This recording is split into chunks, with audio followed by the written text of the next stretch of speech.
iniciamos con el estudio de la estructura y funcionamiento de la membrana celular, que es básica en el funcionamiento de la célula como unidad estructural y funcional de todo ser vivo. En esta imagen tenemos lo que es una micrografía electrónica de dos células contiguas. Es una micrografía tomada con un microscopio electrónico, que como ya ustedes saben tiene más aumento que los microscopios ópticos, ¿verdad? Esta en particular es una imagen de microscopio electrónico de transmisión. Podemos observar dos células, la célula número 1 y la célula número 2. Aquí tenemos todo el contenido celular, lo que podemos llamar citoplasma. Y luego vemos la división que hay entre ambas células, que voy a señalar con rojo. Estas flechas en rojo indican lo que es la membrana celular. Y en el centro de ambas es el espacio intercelular. Si hiciéramos zoom a la membrana celular de alguna de las dos células, podríamos observar que son dos líneas. Esto se debe a que la membrana celular, en su gran mayoría, es una doble capa de fosfolípidos, que más adelante vamos a estudiar un poquito más a detalle. La membrana celular realiza una gran cantidad de funciones en la célula.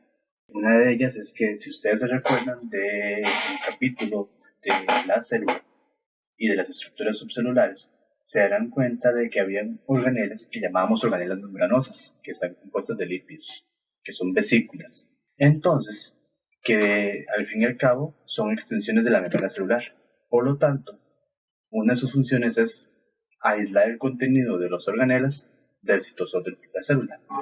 Otra función, de la cual ya hemos hablado bastante, es que aísla el contenido del citoplasma celular del fluido extracelular, o sea, aísla el medio interno celular del medio externo. También, gracias a la gran cantidad de proteínas que hay embebidas entre la doble capa de fosfolípidos, la membrana celular puede regular el intercambio de sustancias, permitir la comunicación con otras células, y además de eso, hay embebidas muchas enzimas que permiten que se den una gran cantidad de reacciones bioquímicas, que son fundamentales para la célula. El modelo que mejor explica la estructura de la membrana celular fue propuesto por dos científicos de apellidos Singer y Nicholson. Esto aproximadamente en 1970-72. Pero para llegar a este modelo de mosaico fluido que estos dos científicos propusieron, no fue algo que se hizo en un año, ni dos, ni tres, sino que es un proceso que viene dándose cerca de 1880, con un científico de apellido Overton, que fue el primero en descubrir la naturaleza lipídica de las membranas. Luego pasamos por 1900 con científicos como Langmuir, que pensaba que era una monocapa de lípidos. Luego pasamos por 1920 con Gorter y Grender, que descubrieron que era una doble capa de fosfolípidos. Luego pasamos a 1940 con Devson y Danieli.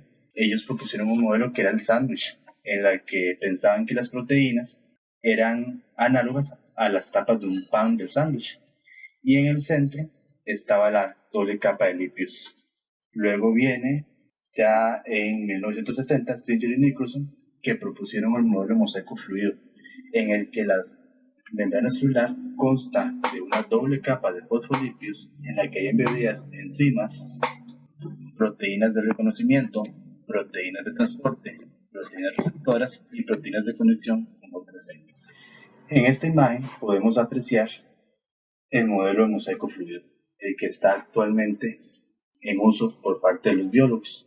Entonces podemos apreciar la doble capa de fosfolípidos, que normalmente la vamos a representar como una cabecita con dos colitas, que más adelante vamos a explicar mejor qué es esa estructura de los fosfolípidos. También tenemos colesterol, que es otro tipo de lípido que ayuda a controlar la fluidez de la membrana.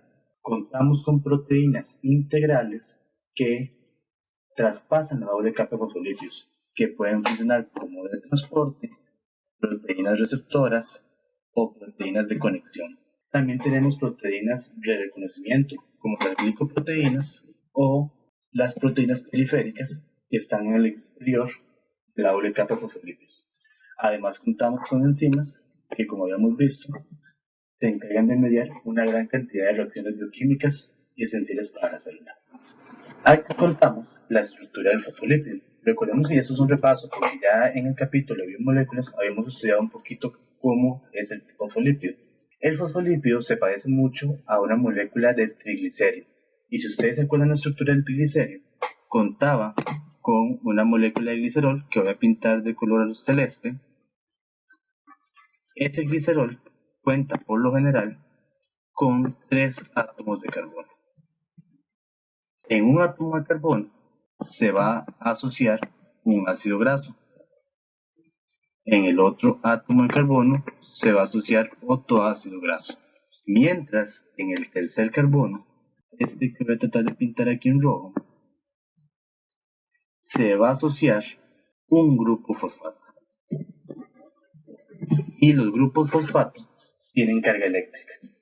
Por lo tanto, el fosfolípido tiene una particularidad. Se dice que es una molécula anfipática. Una parte de la molécula odia el agua, lo que se vendrían a ser los ácidos grasos, que si ustedes recuerdan, los ácidos grasos son hidrofóbicos, no se mezclan con agua, mientras que el grupo fosfato tiende a ser hidrofílico, o sea, ama el agua, se puede disolver en agua porque tiene carga eléctrica. Y si ustedes se acuerdan, una de las propiedades de la molécula de agua es que como es bipolar, tiene la capacidad de disolver sustancias con carga eléctrica. Por lo tanto, el fosfolípido, una parte de la molécula, se disuelve en agua, que es el grupo fosfato, que normalmente se representa como una cabeza, decimos que es una cabeza hidrofílica, mientras que las colas hidrofóbicas no son solubles en agua. Entonces, la doble capa de fosfolípidos se tiende a asociar de esta forma. Las cabezas hidrofílicas van a dar hacia el fluido extracelular y hacia el citoplasma. ¿Por qué? Porque son medios acuosos. Entonces, la cabeza hidrofílica tiende a disolverse, mientras que las colas hidrofóbicas se asocian entre ellas, ya que no pueden disolverse en agua. Y de esta manera separan el ambiente interno del ambiente externo celular. Como ustedes notaron, el modelo actual que explica el funcionamiento de la membrana celular se llama modelo de mosaico fluido. Esto implica que la fluidez de la membrana tiene un papel preponderante en ella. Para que una membrana funcione correctamente, debe mantenerse en un cierto estado de fluidez. Y como ustedes saben, esta fluidez va a variar con la temperatura. Normalmente las grasas, conforme va bajando la temperatura, se van haciendo más sólidas, más rígidas. Mientras que si la temperatura tiende a subir, tienden a hacerse más fluidas, más líquidas. Y los extremos no le funcionan a la célula. Por tanto, la célula tiene varios mecanismos por los cuales puede controlar la fluidez de la membrana. El primero de ellos lo vamos a explicar en esta lámina, que es por medio de la síntesis de ácidos grasos saturados o insaturados. Recuerden que como son lípidos, estos lípidos normalmente se van a sintetizar en el retículo endoplasmático liso. Cuando la célula detecta que la membrana celular se está haciendo muy rígida por un descenso de la temperatura, por ejemplo, entonces manda el retículo endoplasmático liso a sintetizar ácidos grasos insaturados. Si ustedes se acuerdan, los ácidos grasos insaturados a temperatura ambiente tienden a ser líquidos. Por las insaturaciones, por los dobles enlaces, hace que tenga menos hidrógenos y tenga más espacios libres. Por lo tanto, tiende a ser líquidos a temperatura ambiente. Estos ácidos grasos insaturados viajan a la membrana celular y ahí, por medio de reacciones químicas, se sustituyen los ácidos grasos saturados de las colas hidrofóbicas de los fosfolípidos y se insertan ácidos grasos insaturados. De esta manera, la membrana celular recobra un poquito de fluidez, gracias a las insaturaciones. ¿Cuál es el caso contrario? Cuando la célula detecta que la membrana celular está siendo muy fluida, entonces le dice el retículo endoplasmático liso, necesito que me produzca ácidos grasos saturados. Si ustedes se acuerdan, los ácidos grasos saturados a temperatura ambiente tienden a ser sólidos, porque están saturados, no tienen enlaces dobles, solo tienen enlaces sencillos entre ellos, tienen todos los hidrógenos. Estos ácidos grasos saturados viajan a la membrana celular y ahí por medio de reacciones químicas, los ácidos grasos insaturados que se encuentran van a darle espacio a los ácidos grasos saturados que recién se sintetizaron. De esta manera, la membrana se vuelve un poquito más rígida cuando la fluidez tiende a aumentar. Este es el primer mecanismo de control de la fluidez. El segundo mecanismo de control es por medio de la síntesis de colesterol en el caso de células animales o de esteroles en el caso de células vegetales. En células vegetales no existe colesterol, lo que existe es el fitosterol o los esteroles. Entonces, cuando la membrana necesita aumentar su rigidez porque se está haciendo muy fluida, normalmente tiende a producir, en el caso de las células animales, colesterol, en el caso de las células vegetales, fitosteroles, tienden a sintetizarlos e irlos a incrustar dentro de la doble capa de fosfolípidos. Cuando hablamos de incrustar en este contexto, estamos hablando que se forma un puente de hidrógeno entre los ácidos grasos de los fosfolípidos y el colesterol en células animales y el fitosterol en células vegetales. Y el colesterol tiende a aumentar la rigidez de la membrana celular. La realidad es que en la célula los dos mecanismos se dan al mismo tiempo. Se producen ácidos grasos saturados o insaturados, o se remueven o se insertan colesteroles, dependiendo de cómo la célula necesite su fluidez. Otra de las funciones sumamente importantes de la membrana celular es el transporte que se da a través de ella. Y ese es el siguiente subtema que vamos a tratar a partir de este momento. Existen dos tipos de fenómenos de transporte a través de la membrana celular. Está el transporte pasivo y está el transporte activo. Cuando hablamos de transporte pasivo, es un transporte que se da de forma espontánea en la naturaleza. No requiere energía, mientras que el transporte activo sí requiere que se gaste energía, porque no son procesos espontáneos. Dentro del transporte pasivo encontramos lo que es difusión simple, difusión facilitada y ósmosis. Y dentro del transporte activo encontramos lo que es el movimiento por gradiente de concentración, los procesos de endocitosis y los procesos de exocitosis. Aquí es importante aclarar que la mayoría del estudio de los fenómenos de transporte ponemos como ejemplo membranas semipermeables. Una membrana semipermeable es aquella que tiene un determinado poro que divide dos sustancias de diferente concentración, dos disoluciones de diferente concentración. Entonces esta membrana tiene un determinado poro y por ese poro van a pasar los solutos. Un soluto que sea mayor del tamaño del poro de la membrana no atravesará la membrana. Todas las sustancias que sean igual o menores que el tamaño del poro sí atravesarán la membrana. Pero la membrana celular no es una membrana semipermeable. Las membranas celulares decimos que son membranas de permeabilidad controlada. ¿Qué significa eso? Que a pesar de que haya un fenómeno de transporte que se da de forma espontánea en la naturaleza, la célula puede dejar pasar o no pasar, dependiendo de lo que ella necesite. Muy bien, vamos a estudiar ahora los fenómenos de transporte pasivo, aquellos que son espontáneos. Y dentro de los movimientos espontáneos, ¿por qué es que son espontáneos? Porque obedecen a la segunda ley de la termodinámica. Esta dice que todo en el universo tiende al desorden. Todos los procesos en el universo van a generar una mayor aleatoriedad del universo. Esto quiere decir que al universo le gusta el desorden. El orden no le agrada mucho al universo. ¿Por qué? Porque para ordenar algo significa que tengo que meter energía. Ordenar no es un proceso espontáneo. Esa es la razón por la cual a muchos de nosotros no nos gusta ordenar los cuartos. ¿Por qué? Porque requiere esfuerzo, requiere energía. Pero desordenar el cuarto es sumamente sencillo. Ustedes pueden tomarse como ejemplo o ver a sus familias, etcétera, ¿verdad? Entonces, ¿cómo se aplica la segunda ley de la termodinámica al movimiento de difusión? Veamos el ejemplo que está representado en la lámina. Vamos a representar el primer picker con la letra A. Ustedes ven que tenemos una disolución. En este caso, el disolvente es agua. Y el soluto son las moléculas del tinte rojo. Cuando agregamos una gota de tinte en el beaker con agua, y si las moléculas del soluto se mantienen ahí, están concentradas, están ordenadas. Si ustedes han agregado colorante al agua, se darán cuenta que después de un rato, ese colorante tiende a dispersarse por todo el agua. Un proceso espontáneo. ¿Por qué? Porque conforme las moléculas de colorante del soluto tienden a moverse por todo el beaker, están aumentando la aleatoriedad del sistema, están aumentando el desorden, se están desordenando. Y eso es lo que está pasando en C. Si ustedes ven C, todas las moléculas de soluto rojo están aleatorias por todo el disolvente. Eso es un proceso de difusión que sigue la segunda ley de la termodinámica. Dentro de las células encontramos tres tipos de difusión, lo que llamamos difusión simple, difusión facilitada y ósmosis. ¿Qué es la difusión simple?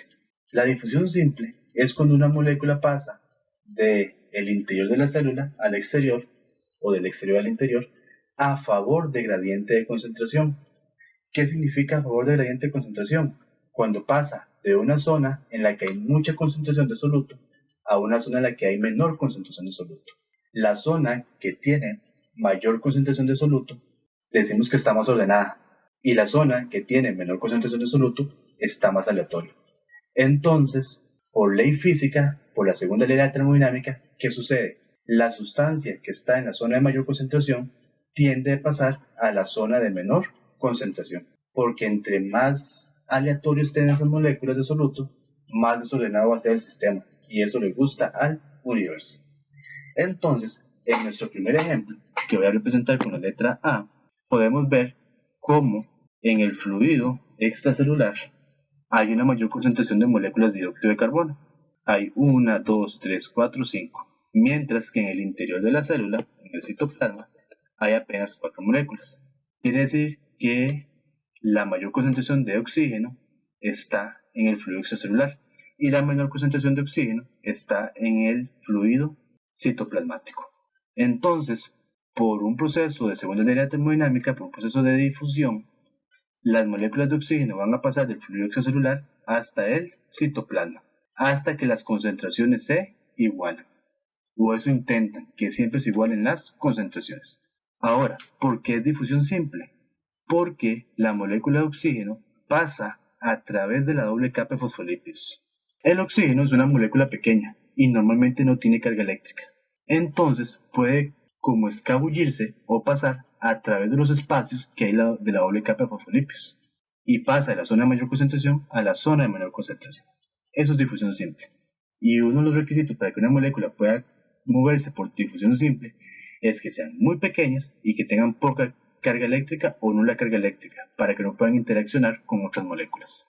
El segundo tipo de difusión, que está en la letra B, es la difusión facilitada. Como es un movimiento de difusión, es un tipo de transporte pasivo, obedece a la segunda ley de la termodinámica. Si ustedes observan el ejemplo en B, se dan cuenta que los iones de cloro están en mayor concentración en el fluido extracelular y en menor concentración en el citoplasma. Pero el cloro, si ustedes se acuerdan de química, el cloro es un átomo del grupo 7, es un átomo gigantesco. Y tras de eso aquí está en forma de ion, quiere decir que tiene carga eléctrica. Por lo tanto, el cloro es un átomo gigantesco y tiene carga eléctrica, no va a poder atravesar la doble capa de fosfolípidos. Por más proceso espontáneo de ir de la zona de mayor concentración a la zona de menor concentración, es imposible que el cloro lo haga a través de la doble capa de fosfolípidos. Por lo tanto, la célula tiene proteínas especiales, que son proteínas de canal, y hay una proteína casi que para cada tipo de soluto. En este caso hay un canal específico para los átomos de cloro, o los iones de cloro. Entonces, el ion de cloro va a moverse por difusión, de la zona de mayor concentración a la zona de menor concentración, pero siempre va a pasar a través del transportador específico. Voy a irme a D y ahorita explico C. El ejemplo número D. Hay algunas proteínas integrales que son transportadores. Quiere decir que esas proteínas normalmente están cerradas, pero como ustedes se acuerdan, la membrana celular tiene permeabilidad controlada. A veces la célula necesita que ciertas sustancias ingresen y otras veces que no ingresen, dependiendo de lo que ella ocupe. En este ejemplo, la célula ocupa que ingrese la glucosa. Y si ustedes observan en D, la glucosa está en mayor concentración en el fluido extracelular y menor concentración en el citoplasma. Por lo tanto, según la teoría de transporte pasivo, la glucosa va a tender a pasar hacia el interior de la célula. Pero la glucosa es una molécula gigantesca. Es imposible que lo haga a través de la doble capa de fosfolípidos. Entonces lo va a hacer a través de unas proteínas especializadas que se llaman transportadores. Pero estas proteínas se van a abrir ante un estímulo determinado. O sea, la célula le tiene que decir ábranse. Y cuando ya no ocupe más, la célula le va a decir ciérrense. En nuestro ejemplo, la célula le dijo a sus transportadores a través de un estímulo determinado que puede ser una reacción química, puede ser una otra molécula, le dice ábrase. En el momento que se abre, entonces las moléculas de glucosa van a poder pasar a través de este transportador a favor del gradiente de concentración. Y el último ejemplo de difusión que vamos a estudiar es la ósmosis, que es un caso especial de difusión. En este caso es la difusión de agua. Algunas veces los solutos no pueden pasar porque no está el transportador adecuado o porque el poro de la membrana impermeable no lo permite. Es muy pequeño para que pase cualquier soluto. Las únicas que pueden pasar a través de ahí son las moléculas de agua que son muy pequeñas. Entonces, el agua tiende a moverse de la zona donde hay más agua a la zona donde hay menos agua, en una disolución donde hay más agua, en la disolución que está más diluida, que tiene menos concentración de soluto, y donde hay menos agua, en la disolución que está más concentrada, o sea que hay más cantidad de soluto. Si hay más cantidad de soluto hay menos agua. Entonces la ósmosis me va a decir que el agua va a pasar a través de unas proteínas especiales que se llaman aquaporinas o a través de la doble capa de fosfolípidos. La molécula de agua es pequeña, puede pasar a través de la doble capa de fosfolípidos. Y va a tender a pasar de donde hay mucha agua, o sea, donde hay menos cantidad de soluto, hacia donde hay más concentración de soluto. O sea, el agua va a pasar a tratar de disolver. Y ese proceso se denomina ósmosis. Y tiene varios efectos sobre las células, tanto vegetales como animales. Que vamos a ver a continuación. Muy bien. Primero, las células se pueden ubicar sobre tres soluciones. Hay soluciones hipertónicas, isotónicas o hipotónicas. En una solución hipertónica, decimos que es hipertónica porque en el exterior de la célula hay más sales, hay más concentración de solutos que dentro del citoplasma, o sea que dentro de la célula. Entonces, ¿qué va a querer hacer el agua? El agua va a querer salir para tratar de disolver las sales que están afuera. Si colocamos una célula animal en una solución hipertónica, el agua de la célula va a querer salir y la célula poco a poco se va a ir deshidratando. Si el efecto es muy brusco, la célula va a quedar completamente deshidratada en un proceso que se llama crenación. Las células vegetales no pasan por un proceso de crenación. Si yo coloco una célula vegetal sobre una solución hipertónica, lo que va a suceder es que igual se le va a salir el agua por ósmosis. Pero, como tiene pared celular, en la célula vegetal decimos que la célula se plasmoliza. Luego tenemos las soluciones isotónicas. Iso significa igual. Entonces, ¿qué significa en este caso una solución isotónica? Que la misma concentración de solutos que hay fuera de la célula hay dentro de la célula. Entonces, en el caso de una célula animal, la misma cantidad de agua que entra en la célula va a ser exactamente igual que la que sale. Y decimos que el movimiento neto de agua es cero. Y lo mismo va a pasar en la célula vegetal. La misma cantidad de agua que entra es la misma que sale. Y el movimiento neto de agua es cero. Cuando una célula animal está en una solución isotónica, decimos que tiene un tamaño normal. Mientras que la célula vegetal en una solución isotónica, vamos a decir que está flácida. Y por último, nos falta las disoluciones o las soluciones que son hipotónicas. Cuando una solución es hipotónica, decimos que hay más solutos o más sales dentro de la célula, mientras que en el fluido extracelular hay menos concentración de solutos. Por lo tanto, ¿qué va a querer hacer el agua por ósmosis? El agua va a querer entrar dentro de la célula, va a querer entrar a disolver los solutos que están en el citoplasma. Si coloco una célula animal en una solución hipotónica, le va a empezar a entrar el agua. Imagínense que es el equivalente a agarrar un globo e inflarlo mucho con aire. ¿Qué pasa si se nos pasa la mano inflando el globo? Estalla, explota. Pues la célula animal puede estallar en un proceso que se llama lisis. Las células vegetales no se pueden lisar. ¿Por qué? Porque tienen pared celular. Si yo coloco una célula vegetal en un medio hipotónico, el agua va a querer entrar, efectivamente, y va a entrar. Pero la pared celular la protege de estallar. Entonces decimos que las células están turgentes. Y esa turgencia le permite dar una mayor rigidez a la célula. Muy bien, el siguiente tipo de transporte que nos falta por estudiar es el transporte activo. ¿Por qué es transporte activo? Porque se da a través del gasto de energía. Se gasta energía en forma de ATP. ¿Y por qué se gasta energía? Porque la sustancia se va a mover contra gradiente de concentración. Y normalmente las proteínas que hacen esos procesos se van a llamar bombas proteicas. Hay el equivalente que una bomba proteica es igual a una bomba de agua en un pozo. Si construimos un pozo en un barrio, en nuestra casa, en una finca, etc., el agua no sale por sí sola del pozo porque va contra la gravedad. Entonces colocamos una bomba que gasta energía eléctrica y permite sacar el agua. Estas bombas funcionan igual. Estas bombas mueven sustancias, solutos, en contra del gradiente de concentración. O sea, es un proceso no espontáneo, no natural. Y para que un proceso no natural se dé, hay que gastar energía. Es el equivalente cuando tenemos que ir a ordenar el cuarto o mandamos a nuestros hijos a ordenar el cuarto.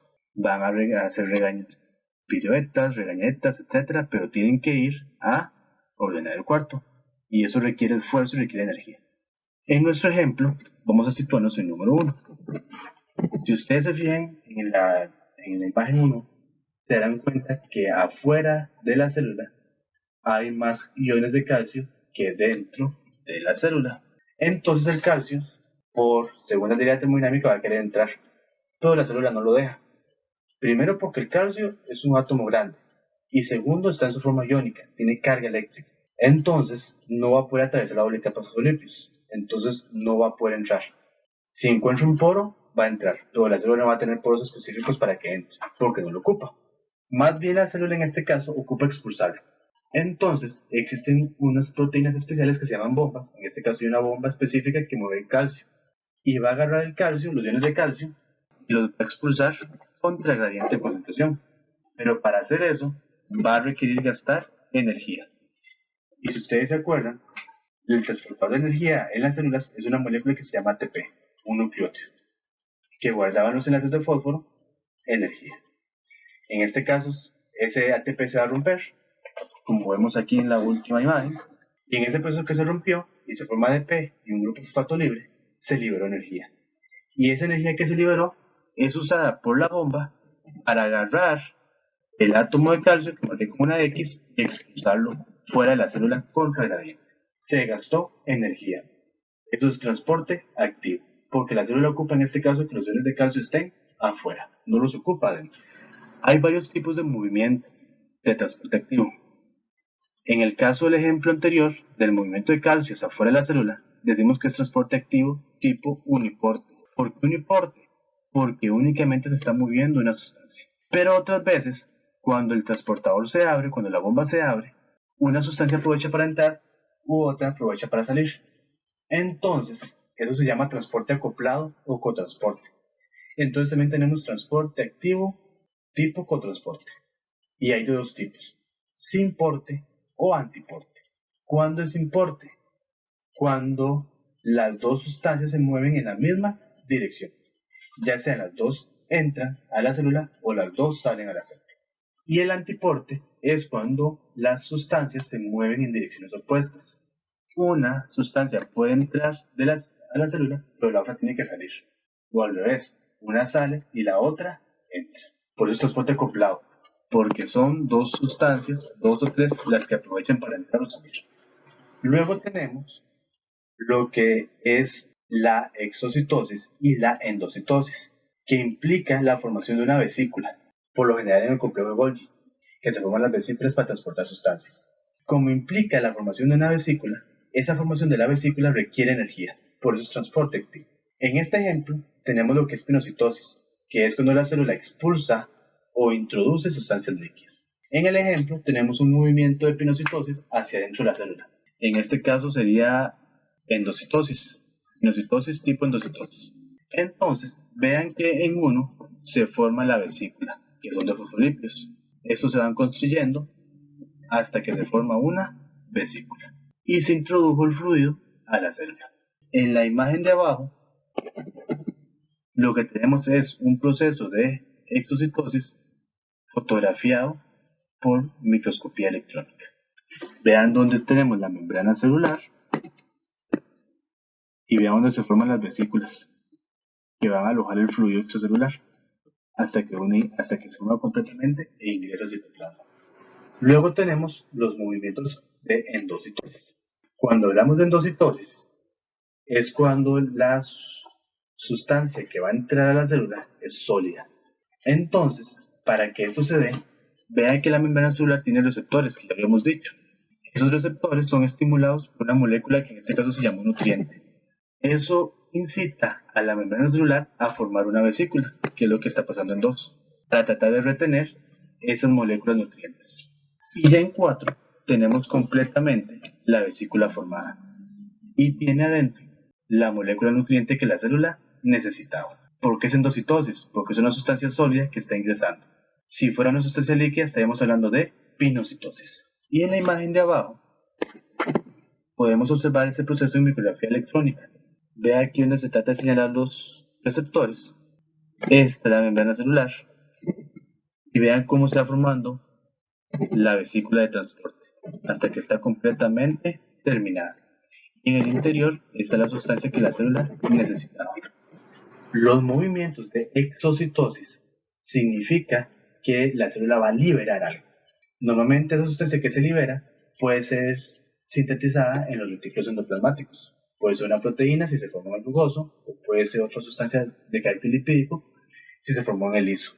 Luego esa sustancia pasa por el complejo de Golgi, donde se hacen unas transformaciones, y en el complejo de Golgi se forma la vesícula de transporte. Como el complejo de Golgi es una organela de origen membranoso, se va a generar una vesícula que en su interior va a tener la sustancia que la célula ocupa liberar.